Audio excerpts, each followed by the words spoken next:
उत्तराखंड का अधिकांश पहाड़ी हिस्सा एक तरफ पलायन की मार झेल रहा है, वहीं प्राकृतिक सौंदर्य से खूबसूरत इस प्रदेश में कई ऐसे अवसर भी हैं जो लोगों को यहां रिझाने में हर संभव प्रयास कर रहे हैं। ऐसे ही एक आईएएस अधिकारी हैं डॉक्टर आशीष चौहान, जो जहां भी जाते हैं वहां अपनी अनूठी छाप छोड़ जाते हैं।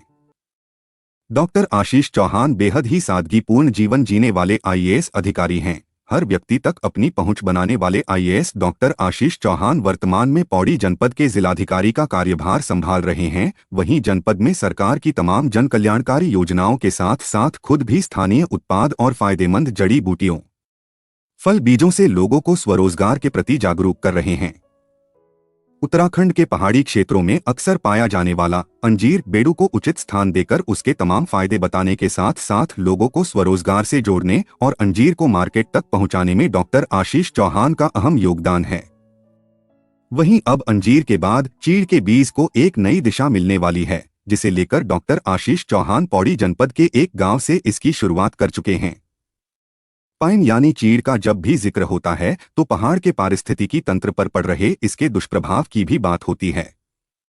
पहाड़ के जंगलों में चीड़ के बढ़ते रकबे के चलते न केवल अन्य स्पीसीज के प्रसार में अवरोध उत्पन्न होता है, बल्कि इसके फल के कारण ग्रीष्मकाल में दावानल के प्रसार में भी इजाफा भी होता है।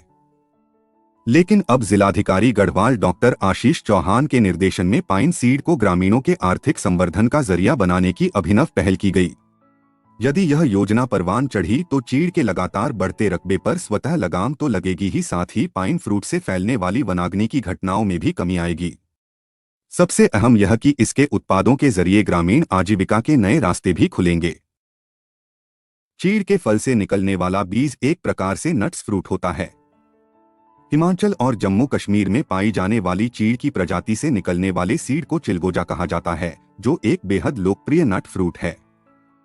रीप परियोजना के प्रोजेक्ट मैनेजर कुलदीप बिष्ट ने बताया कि हालांकि उत्तराखंड में पाए जाने वाले चीड़ का बीज चिलगोजा से थोड़ा भिन्न होता है, लेकिन पुराने समय से ही इसे ग्रामीण नट फ्रूट के रूप में इसका सेवन करते आए हैं। इस बीज को पाइन सीड के रूप में मार्केट में लॉन्च किया जाएगा। इस सीड की दुनिया भर में बड़ी मांग है।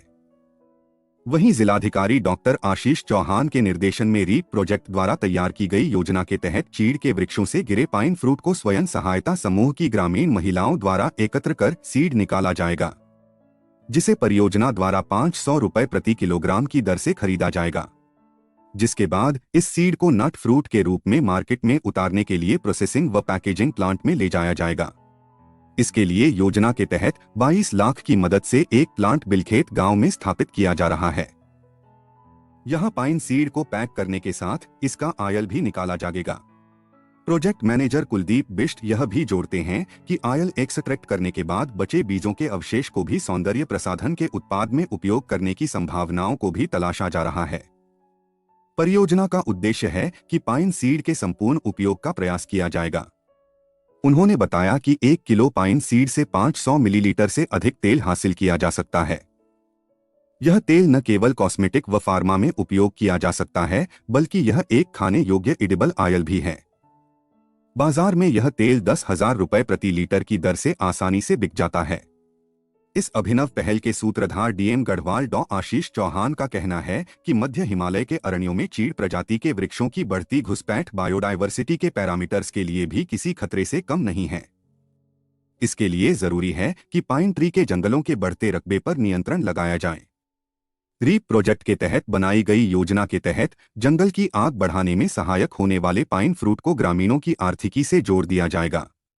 जब पाइन फ्रूट को जंगल से हटा दिया जाएगा तो स्वाभाविक रूप से जंगलों में दावानल फैलाव पर रोक लग जाएगी। डीएम बताते हैं कि उनके द्वारा जिले के कलजीखाल विखंग के पाली गांव जाकर पाइन सीड के संग्रहण के बाबत जानकारी ली गई। ग्रामीण महिलाएं इस योजना को लेकर उत्साहित हैं। कलजीखाल के बिलखेत गांव में जल्द प्रोसेसिंग प्लांट एस्टेब्लिश कर पाइन नट फ्रूट व पाइन सीड ऑयल का विपणन शुरू कर दिया जाएगा। यदि इसकी बेहतर ब्रांडिंग की जाए तो ऑनलाइन मार्केटिंग के जरिए ही आसानी से तैयार प्रोडक्ट को इंटरनेशनल मार्केट के अनुरूप प्रचलित दरों पर आसानी से बेचा जा सकेगा।